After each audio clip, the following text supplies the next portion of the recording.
G'day, how you going there? I'm Clay. That's my pig dog Bigsy. That's my other one Poe. That's Pace. We live here in Tasman. It's rural. We're right by the coast, so we go fishing and catch fish. We also go hunting and catch wild pork and venison, rabbit and hare. And we live off the land as well. We grow a lot of vegetables here. We've got fruit trees. And we do a lot of work in the garden. And we take this hay off this paddock and we sell that to help pay for the stuff like general stuff, fuel and power and stuff that we all got to pay for. The country boy,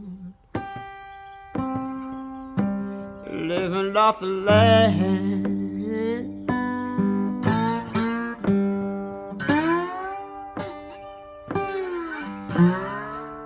From the sea and the rivers, living off the land. And it's a lifestyle that often looks glamorous, but there's a lot of hard work that goes on all the time, as you guys know that have a bit of land. But it's a lifestyle I wouldn't change for anything in the world. I love it. That's the highway down the front of my section there, and I've got a fence along the front there. It goes right around my paddock. It keeps the dogs safe from the traffic. Good girl Poe, she's my oldest dog. She's in her 12th year now. Good girl Poe, still can catch a pig. I consider myself to be very blessed, a very fortunate man to live first of all in a country like New Zealand, to have this wonderful land, to be born here, to have this birthright is a privilege. And I think about people in other countries that are struggling a lot, particularly those right now in the Ukraine as an example, and Russia, and all the other countries that are either fighting with each other or just impoverished, and think how lucky we are to be here. And I don't take it for granted to have this beautiful place all around me. It's an amazing place, but I also feel very blessed to have a lot of good friends and people in my community that help me get through and face the challenges of just day-to-day living, and my children that I have that I love very much. And also to have my health, because I lost it a couple of times on this journey and I got it back. So I feel very, very grateful to be here in this world and to be able to share it with you guys. Well, I'm going to feed these guys here.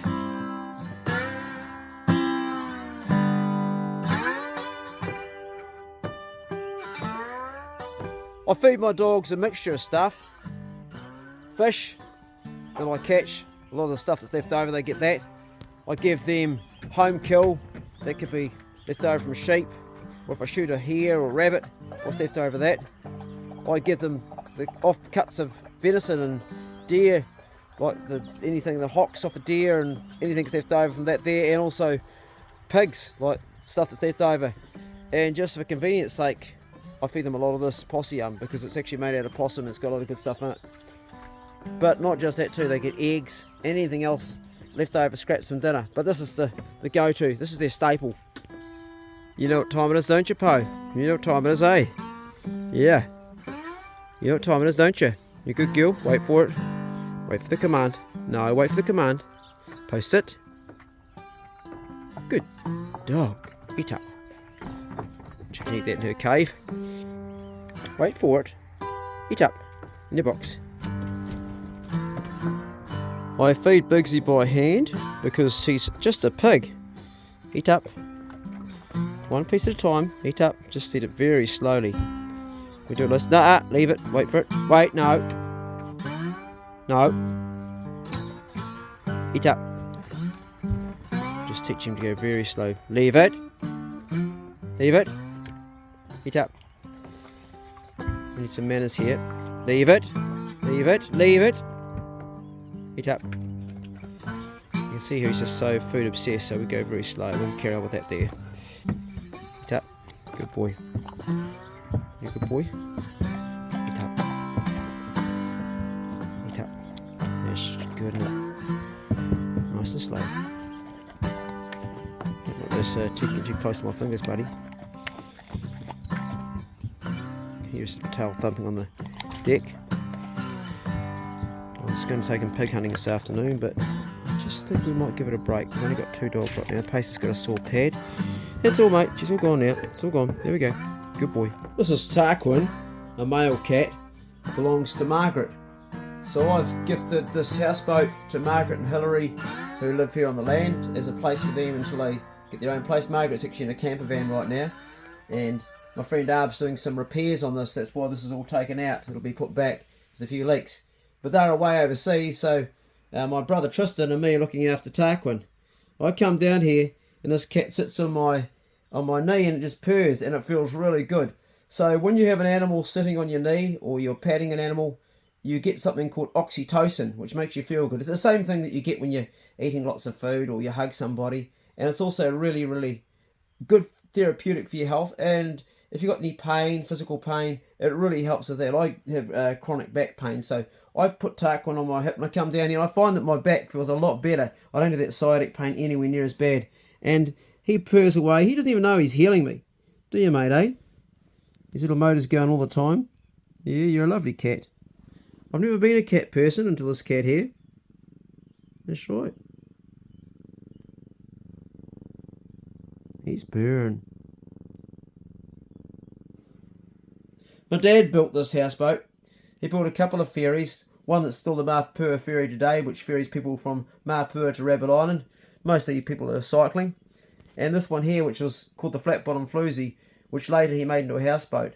And I am going to put it back in the water eventually, but right now it's on the land and it's getting some repair, and Hilary and Margaret will be moving back in for a short term, and then we'll probably put it back in the water this summer if I can finance enough to get it back up and running again, because it's quite expensive. We'll see how we go. In the meantime, this guy's keeping the mouse population down on the Flat Bottom Floozy, aren't you?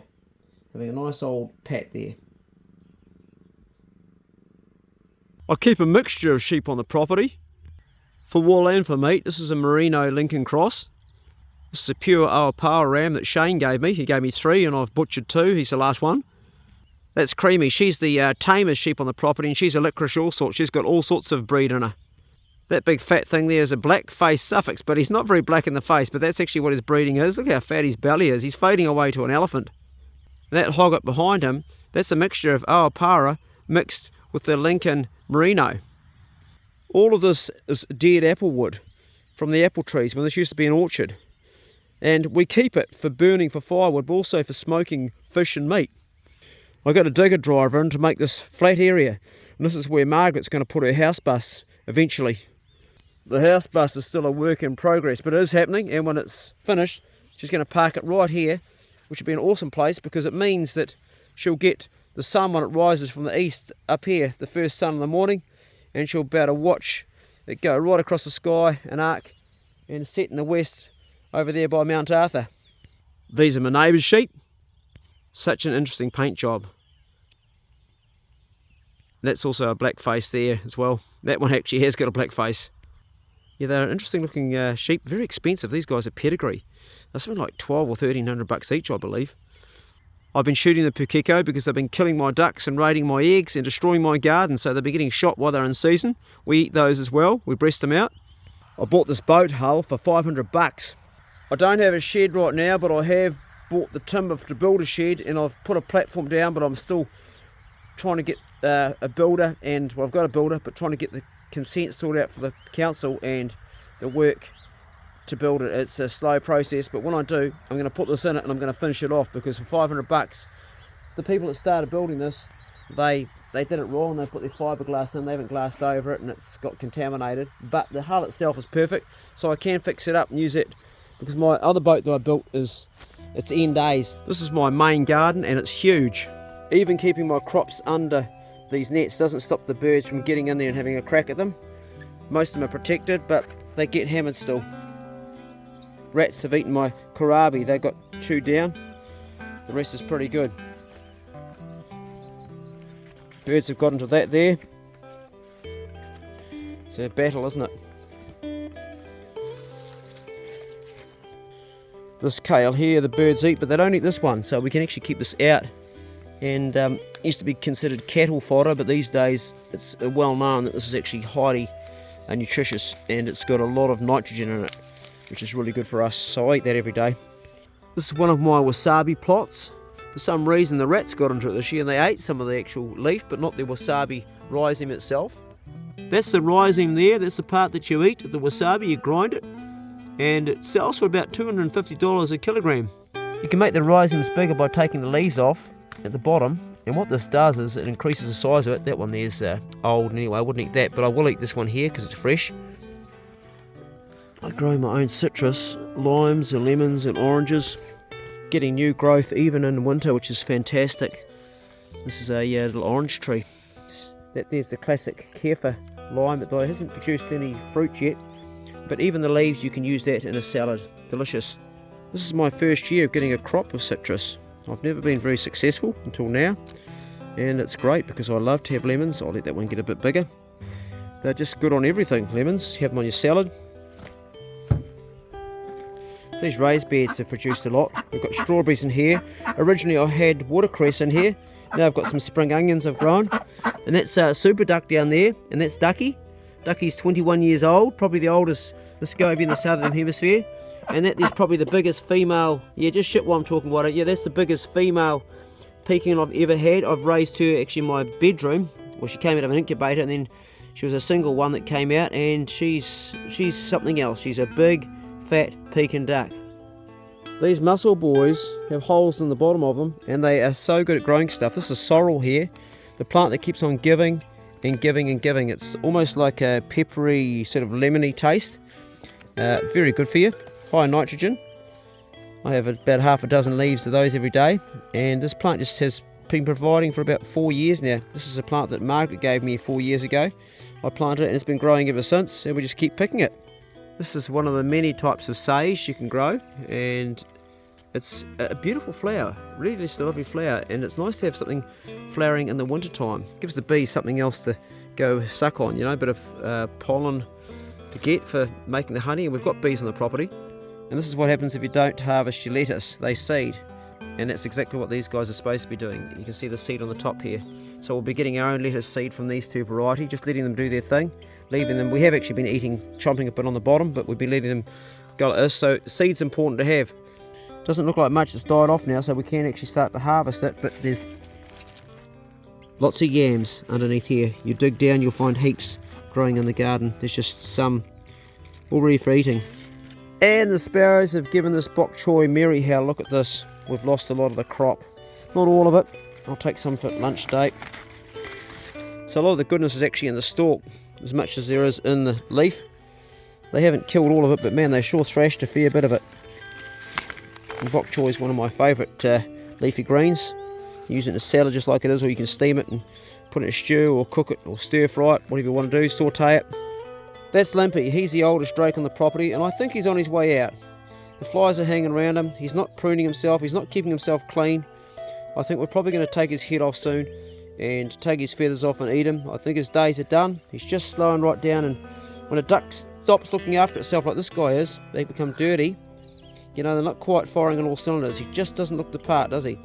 You're not taking care of yourself, mate. Might be time that we do a duck recipe with you. Nice Pekin duck with maybe some orange or apricot. This is literally a raised bed. What you've got there, you can see behind that is a bed spring. It's an old bed standing on its side. And the old guttering off the house, I took it down and I filled it up for strawberries. Main thing was to keep up all the nutrients, keep on putting in the right fertiliser, and it produced a lot of strawberries. This is another one of my wasabi beds. I've harvested most of that, and I've also got some growing next door. And this is my little nursery under here where I also grow wasabi. That's what a baby wasabi looks like. These tiered ways of growing your strawberries is great if you're living in the city and you've got a lot of room to stand up. This actually was on my houseboat when I was at sea, and I used to grow plants at sea. A really good way to use a short bit of space and get a lot of fruit. The mandarins require lots of potassium and potash to get a good sized fruit, and this last year I just didn't give it to them, and they are a small fruit compared to what they normally are. It does make a difference. Probably not too late. There's a prolific amount of fruit on there, but they're just not the size that we want. I like lots of colour in the garden. It sparks my joy.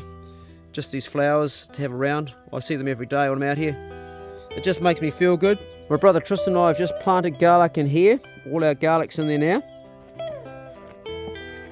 And here we've got our asparagus crowns. They'll be onto their second year soon, so next year, or springtime, we should get some nice spears coming up. And we've also got some of this, which the birds again have hounded. You can see they've gone through the leaves. This plant really needs to have protection from the sparrows particularly. And also the rabbits in here, that one's been broken right off. Each piece of wood in here marks the rows, and this raised bed, each piece of wood also signifies that this has got garlic growing right through it. We have a little bit of passion fruit at the end, that's black passion fruit. Plenty of firewood to keep the house warm in the winter time, and a good 4-bay compost that I built with my nephew Mikhail. You can see the rats have been digging in the compost too, but it's actually not bad looking compost, breaking down slowly, takes a while. My glass house is like another world. This was gifted to me by a good bastard from the Good Bastards Club. Look at that there, just falling down the ground. Yeah, this good bastard rocked up with a glass house on his truck and dropped it off to me. Cape gooseberries.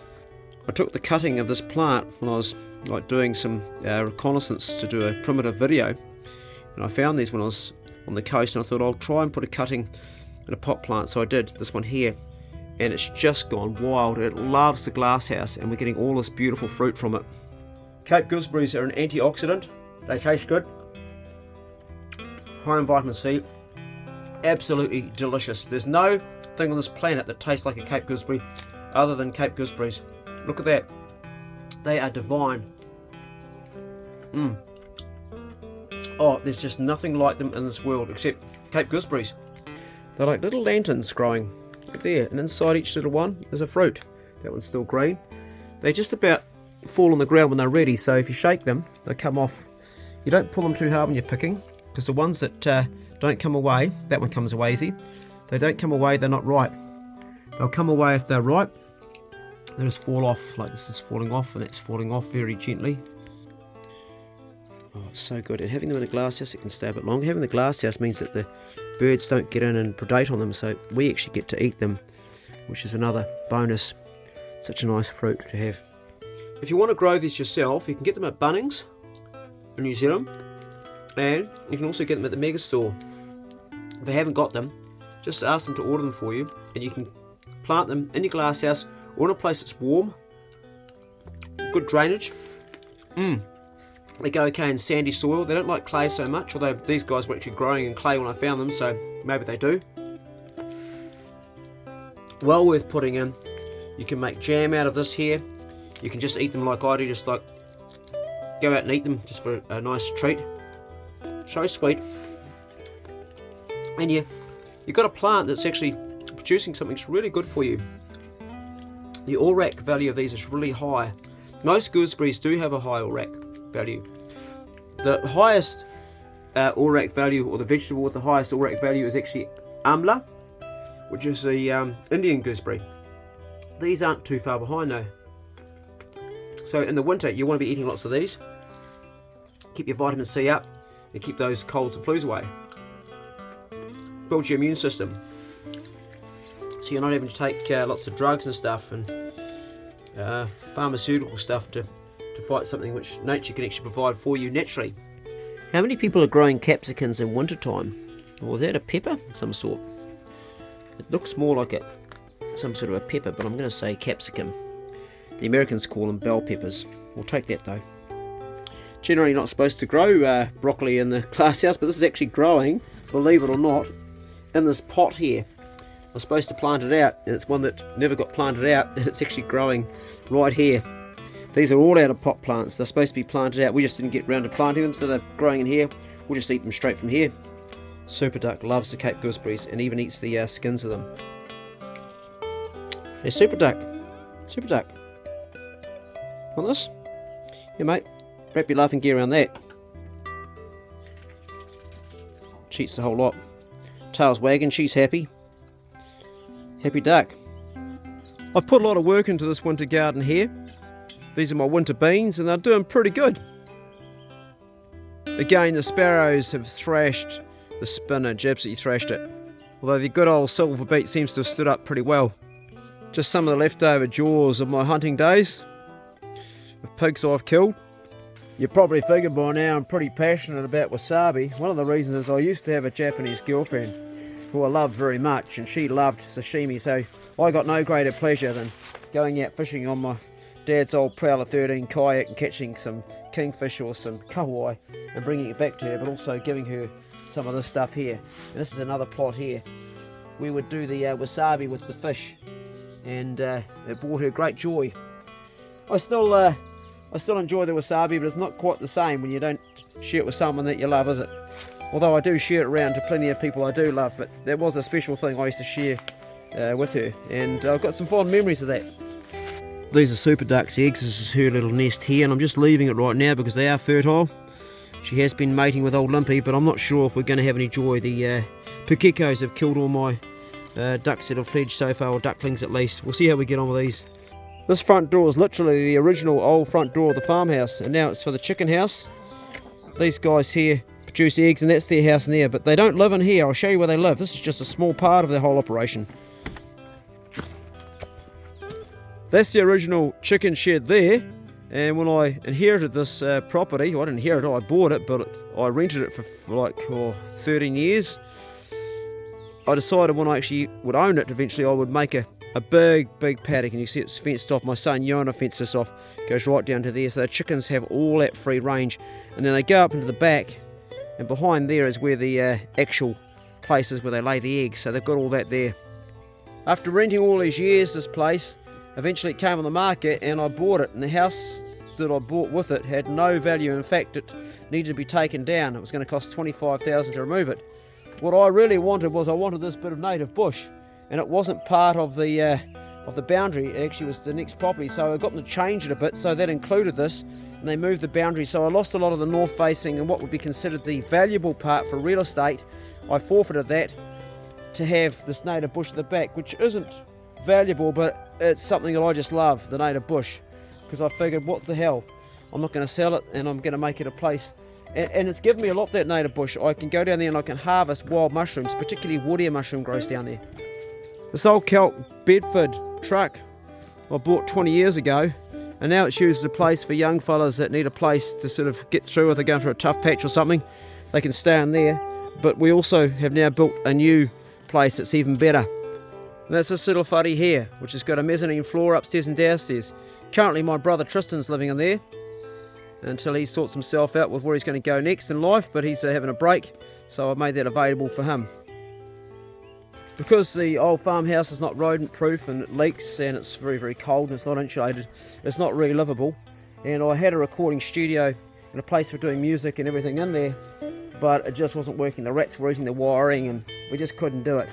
So the old farmhouse is right here beside me, just there, and directly next to that you can see the brand new studio that I've got to say a hearty thank you to a lot of people that have been invested in this project, particularly across the road, Clint from Construct, who sold me all of the timber, the framing and the roofing, and delivered it here all at cost price just to help me out.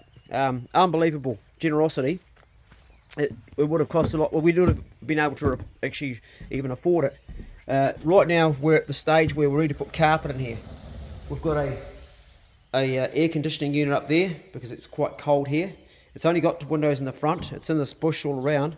It's got a deck, so when friends come we can sit up there and have a coffee if we've got some musicians doing some work, and it's going to get pretty boomy when I'm walking there. The acoustics will change because we haven't got any soundproofing in here. You can hear right away that noise. When the carpet goes in, we'll have some stuff. This is going to be the room for podcasts in here, and the room next door is going to be where the recording goes. There'll be a booth in the corner there, a sound booth, which I've got inside the house, which will go into there, and we'll have carpet and we'll have deflections for the noise, like you put up with sound traps and different things. We may put acoustic panels up if it's too boomy. We'll see how it goes. Most of the actual recording will be inside the sound booth, which is soundproof, so we don't have to worry about that too much. But there's a project which has been going for a long time, and it's been completely funded by my Patreons. The whole thing. Never could have done it without those guys, so thank you guys. I still haven't finished the house, building the house. My son's room's still not finished yet, and the guest room's not finished. This has got to be all rebuilt, but I do have 2 rooms that are finished. One is the kitchen, which is to me the most important room in the house because that's where I provide the food for everybody, and the other room is my bedroom. For a long time I was sleeping in a cold place, but now I've got a nice warm bedroom, and it makes a hell of a difference to your health from sleeping in the cold in winter. This has been a great winter to go through with having a warm bed to sleep in. My mate R built my bedroom. That's my bed there, and it's quite narrow and long, but it works really well. And the front of the house is the kitchen, which is completely rebuilt too. West Coast Feral made that. Craig, it's a beauty, isn't it? Young Jody shot those. That's from Blair. That's Piggy P, 13-year-old pig. And this is from a Good Bastard from the Good Bastard Club. Made me this here, Jared Pearce. Brilliant, made it out of horse hooves. Sorry, not hooves. If it was horse hooves, it'd look a bit different. Horseshoes. And this is the kitchen. Right now it smells a little bit like smoked fish, and it's a wee bit of a mess because I have been busy working, doing edit and music creation, and also smoking up fish for my brother who's going to be having that for lunch today. I like to have a lot of plants in the kitchen inside. It just makes the place feel, I don't know, it gives a feeling of freshness. I've got plants in this corner here as well. I want to show you the rest of the farmhouse before it does get pulled down, because eventually it will one day. It gets a bit dark in here. It's like stepping into another room. We go into here, and this is the old, beautiful Remu doors. Like, this is a cupboard for like your clothes or your linen and tablecloths and towels and things in there. These beautiful Remu doors are lovely, and these high ceiling, but it is really past its use by date. And when I go in the studio, you'll understand why. Look at the roof above me here. That guy that came out to help us with that fell right through that, but the whole ceiling in the studio is pretty much puckarooed. You can see over here too. It may not show, but it's actually falling down through here, and it smells of rats. Now this here is the music studio, so it's full of stuff, full of equipment. This is the sound booth over here, which is completely soundproof. I'll walk into it and you'll see the difference. As soon as I get in here, the acoustics will change, although the door's still open. In here the sound is quite dead, and it's because it's got this paneling here. And this is where we do our vocals. Originally, this is the original studio vocal booth. You can do guitars, you can do drums, you can do anything in here, and it's soundproof. So that booming that we heard in the studio next door, that won't happen because this will be inside it. This is double glazed. I'll show you some of the stuff. This is basically storing a lot of people's gear. My brother's got about 16 guitars. That's just some of his guitars there. We've got some speakers and stuff that were gifted by Mad Kiwi. That's going to go in the new studio. This is the old studio setup where everything was. This is just some of the other gear that's stored, which will all be cleaned and put back in the studio. The fireplace is a beautiful fireplace. Right here behind this deer I actually got in the forestry. So that's the old fireplace, and we might be able to retain that. And lots of paintings and old stuff on the wall. A lot of this, it looks beautiful, the paneling and that, but it will actually have to go. We do need to rebuild it because the rats have been in here and made a real mess. Now the toilet, the bathroom is interesting. It's got this really old wallpaper, which I would like to preserve. I've shown you some of you this before, but look at the pictures here. It's got this woman, and it's got these cars, which is quite an interesting looking sort of a wallpaper. I find that quite unique, and I'd like to keep that. It's a modest little bathroom. It's got this little toilet in the corner here, and you've got your vanity, which is reasonably new. Nice floor. This was all built, my landlord built this about 12 years ago. And a nice shower cubicle. It's not bad, but we probably will get away with not rebuilding this for a while because it's still functional. I have a guest room here, which is where my patrons stay when they come. Currently, Hillary's using this room because the houseboat's been rebuilt. And it's a cold room, it's damp, it doesn't get a lot of air in there, and it's a big bed. It's actually a Super King, and you can see out the window, and the studio's outside the window. Some of my art on the wall, that's art that I did when I was in Germany, and it's got the original lockers from Dylan that used to live here. That's his original lockers, and they would actually be, well, these drawers, and they'd actually be really nice to strip, I reckon, to make, because it's probably Remu. A lot of that stuff that they had was great. Now this room here where we keep all the stuff and store all the stuff for the young blokes that I take out, it's basically a storeroom. It was a bedroom. It's got tools and stuff, but it's hard to see because there's no lights in here. But we store all the packs, the boots, the tramping gear, the hunting gear. That's one bay. Over the next one there, I've got my firearms in here. There's my cabinet there for my firearms. It's bolted to the wall. This is more tools and stuff. That's all the boys' stuff there. I keep boots for them and packs and all the gear. I'll lend it out to people too. Damo and his dad are coming soon, so I'll be lending them a tent and some sleeping bags. And then we've got all the rods down here. It's not a great setup. What we're going to do is we're going to get rid of everything out of here when we build our big shed. We're going to have a lock up in the shed, and that's going to be one room's going to be dedicated just for all the young fella stuff that we have, because they require a lot of gear. One other thing too is the Good Bastards board, which young Smash gave me, and that's it up there. You can see the very top, it says Good Bastards board, and if your name's on it, then you're a good bastard. That's something that we created quite a long time ago when I started the channel. That's part of the house. I want to take you out the back because we've actually got another washroom and bathroom, which is quite good. It's a place which is good to have an outside, or a wet room as I call it. You're coming from hunting or you come from fishing, you're wet, you're cold, you don't want to go through the house with your boots, but you want to keep your boots on, and that's this room out here, which eventually will be rebuilt again. So there's a place for hanging up your jacket or your hat and everything, and more jackets out here, like hunting jackets and stuff, gear down there as well, and a good old outside dunny, a toilet in there. There used to be a pile of pig hunting books up really high up to the top, and somebody had a clean out at one stage and to clean them all out and they disappeared. Go through here, and this is our freezers and our wash area. This is the freezer for all the meat and fish, and we've got a washing machine there in the corner, and we've got 2 fridges over here for doing animals, and we've got another shower in there. So if you come in from hunting and you're really muddy, just straight to there, wash up, and it's really, really cool. Now there's something that grows outside here that's quite interesting. I want to show you what this is about. This is how we heat our water, gas. But out the back here, this is where I've just come from. I've just come down this path here. Out here we've got these big lilies. And what I've done is I've actually managed to transplant one successfully and one not. The one that I didn't got flooded out in this pot, so we'll just tip them out because we're going to use that because it's a good pot. But this one did. Still got the plastic on the pot, but look at that. So I transplanted this, I dug it out of here, and from these guys, which are all just growing in the ground, and I put it in this big pot so we could actually put that somewhere in public, like where you can appreciate it. But it's got to be somewhere that's quite not too much sun. They like to be damp. They're really thriving here. It's doing well. You can see how the house needs to be replaced. I mean, she's on her way out. It really is. I'm going to take you down here now to the cellar. This is where the cheese used to be made and the cream. It's still got the old separator in it. These buckets are for mushrooms I was growing. This is the old separator here, and it still goes. You turn the handle and she starts to spin, and it keeps on going like that there. It's a separator.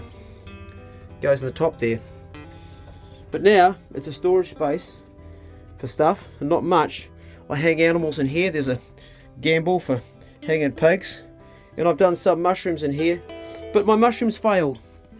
And I did them properly. I did everything by the book. I even had help from an expert, but for some reason they just didn't grow. And these were all wood air mushroom. I bought the spawn, we did everything properly, and they've all failed. So I'm going to be taking out the sawdust out of here eventually and just putting it into the compost. Nothing ventured, nothing gained, and that was one of the things that just didn't work. There probably is somebody that could restore it, but I don't know who or how. I think it's past its use by date. We inherited this. It was on the property when I bought it, an old Skoda, and this is behind the new studio, so it gives you an idea of where we are on the property now. I grew plants in it for a while as a glasshouse, and I could do that again, but really I'm not sure what to do with it. This is the native forest that I really wanted to have when I bought the place, and it came with it after we changed the boundary. Currently my daughter Dayla, who's 21, is in the Grand Canyon. She is, or was, New Zealand's youngest female kayak instructor. She does whitewater kayaking, and this is her tree hut.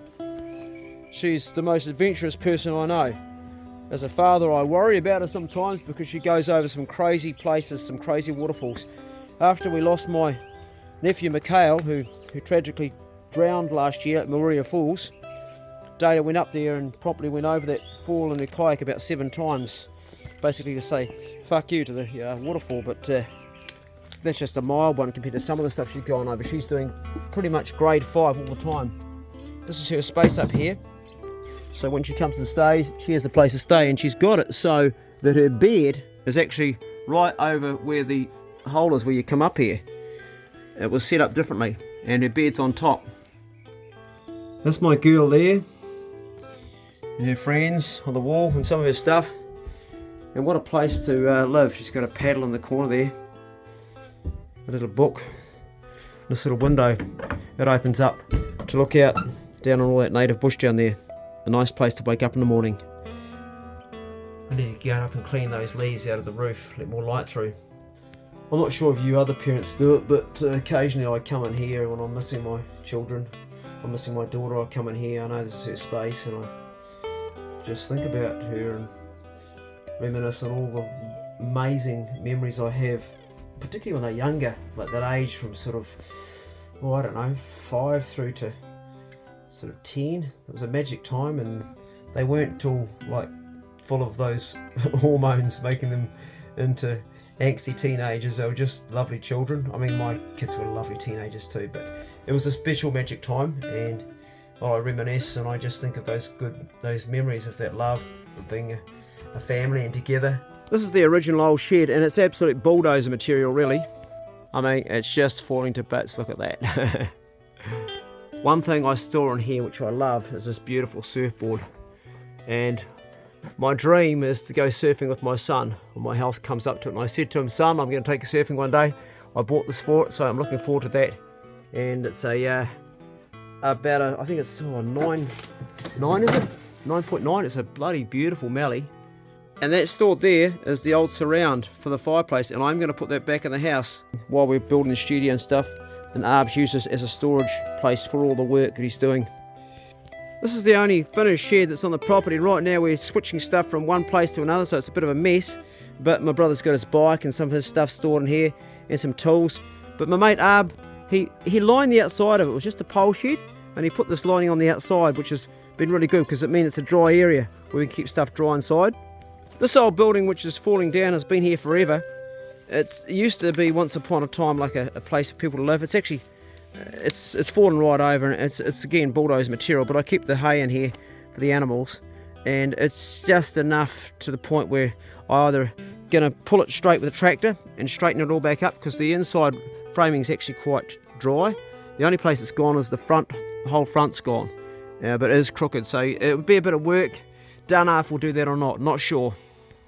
The old woodshed and barbecue area is a place that Mikhail and I, my nephew, we fixed up during lockdown, and it's pretty much for the storing the wood. Got our firewood in the corner there, and all the cardboard that comes from building the studio and everything's been built right now gets put here. We just dump it there, and then we cut that down and we use it to burn for the fire inside the house. It was falling down. It was pretty much stuff when I bought the place, but Mikhail and I managed to salvage it. This old claw bath is my worm farm, and look at that. They are thriving, making beautiful soil for me. We'll put that back over. Just this old claw bath here, and I feed it this here coffee grains, old coffee grounds, and they're actually starting to get under there as well. See the old worm, and I keep it wet on top with that there. Beautiful for the garden. Hey, I hope you enjoyed this little tour of my home. It's actually a home to a lot of people.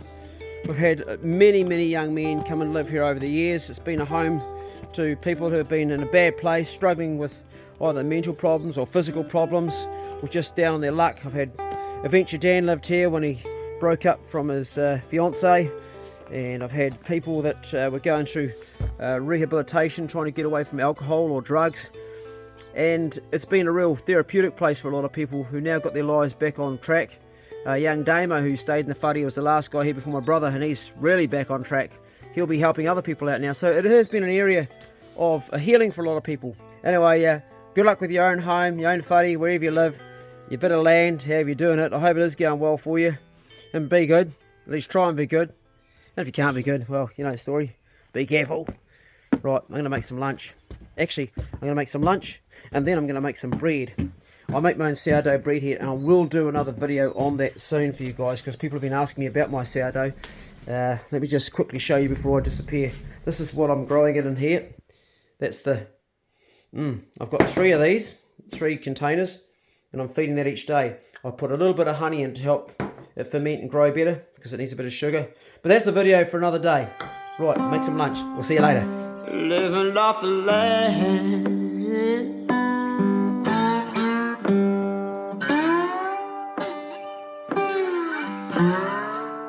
From the sea and the rivers, living off the land.